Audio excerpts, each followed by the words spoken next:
Kevin, man, really solid stuff. Like, the things that I have for you are nitpicks. They're like individual instances where there was like an imperfection, not necessarily anything like mechanic wise.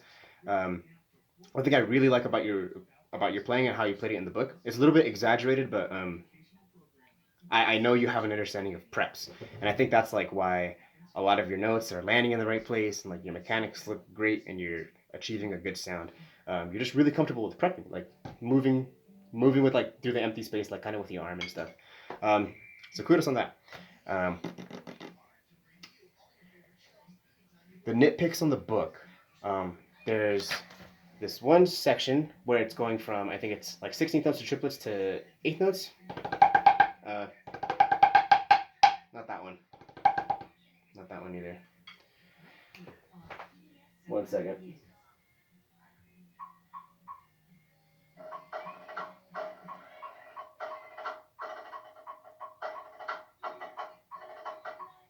That guy. It's literally it's 16th notes to eighth notes. I think it's that guy. There's just too much space in the eighth note. It was kind of like, and that's pretty much it. It's a really minor thing, but you know, respect the notes, respect the space. If you're playing an eighth note, it's got to drive at 176. And then the other nitpick that I had was you lost a little bit of the triplet quarter note drive. So one thing that I noticed immediately about your playing was this guy. It sounded great. It sounded good. I listened to it and I was like, that's in the pocket. That's great. It's with the mat. And it's because you have this triplet quarter note drive underneath your notes. But as you get to this guy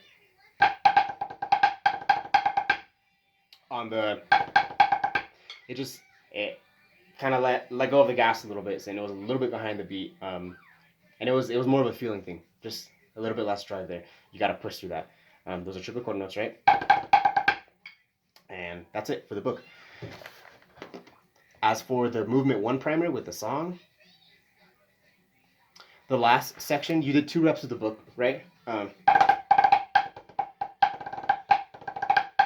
on that first rep, that first set of singles was great, but then you were a little bit early on the attack for the next set of singles, but you adjusted for that by opening up the notes a little bit. So it was like, so you opened up that second set of singles because you were early to the attack, and it was a one instance thing too. But I'm gonna call it out because I'm like, there's few other things that I can talk about there. So I'm gonna be nitpicky with you. Um, and the Slur Five, I thought the Slur Five sounded great. You have great connection with your notes and great macro timing, and that's all you need, right? If you're connecting the notes on the micro scale and you have the drive on the macro scale, then your playing is gonna be great, amazing.